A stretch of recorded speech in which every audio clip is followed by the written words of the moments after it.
Emmanuel, আসসালামু আলাইকুম, নমস্কার। হ্যালো, আমি ভাইস জোডিয়াক। আমি আবারও চলে আসলাম একটা নতুন ভিডিও নিয়ে। আজকে আমি একটা ছোট্ট ঘোরাঘুরির গল্প আপনাদের সাথে শেয়ার করতে যাচ্ছি এই ভিডিওতে। তো বাইরে বৃষ্টি পড়তেছে, আমরা এখন কই যাচ্ছি? জানি না। তুমি জানো, বলো কোথায় যাচ্ছি আমরা?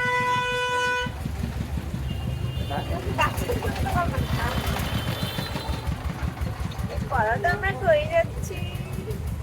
বাইরে বৃষ্টি পড়তেছে, আমরা এখন বোটে ঘাটা যাচ্ছি। তো দেখা হচ্ছে ওখানে গিয়ে। বাই। গল্পটা আসলে এভাবে শুরু হয়েছিল যে গল্লাবাড়িতে অনেক বৃষ্টি হচ্ছিল। তো আমি এতে চিন্তা করলাম, যেহেতু বৃষ্টি হচ্ছে, যদি কোনো নদীর পাড়ে বসে একটু চা খাওয়া যায় তাহলে না ব্যাপারটা জমে যেত। তো যেই কথা সেই কাজ, আমাদের বাসা থেকে বটিয়াঘাটা যেতে আধা ঘন্টা টাইম লাগে, কিন্তু ওই নদীর পাড়টা আমাদের খুব পছন্দ। বটিয়াঘাটা ঠিক না, বড়ইতলা। তো আমরা চিন্তা করলাম তাহলে আজকে বড়ইতলা যাব। বৃষ্টির ভিতরে আমরা বেরিয়ে গেছিলাম। আমরা গল্লামারি থেকে অটো নিয়ে সোজা 35 টাকা ভাড়া দিয়ে বটিয়াঘাটা বড়ইতলা চলে এসেছিলাম, কারণ এখানটায় আসলে না একটা প্রশান্তি কাজ করে। আর এখানে এসে এই যে চায়ের দোকানগুলোর বসে আমরা চা খাই এবং নদীর ভিউটা দেখি। তো আমরা বাসা থেকে কিভাবে আসছিলাম? বৃষ্টি হচ্ছে, এখানে এসে কিভাবে বৃষ্টি পাবো, তাই তো? এখানে এসে কি আমরা বৃষ্টি পাইছি? আগেই বলেছি গল্লামারি বৃষ্টি হচ্ছিল, তো- কিন্তু দুঃখের বিষয় এখানে এসে আমরা কোনো বৃষ্টি পাইনি, কিন্তু এখানে এসে শান্তি পেয়েছি।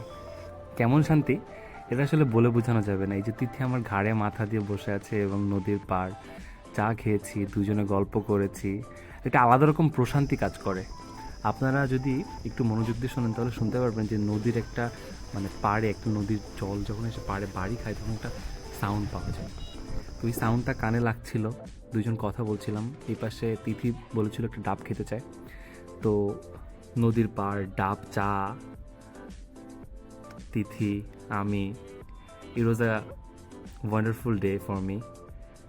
সো এইভাবেই সময় কেটে গেছে। তো ওখান থেকে আমরা আমাদের নিজস্ব একটা ভালো সময় কাটিয়ে আবার চলে এসেছিলাম বাড়ির উদ্দেশ্যে।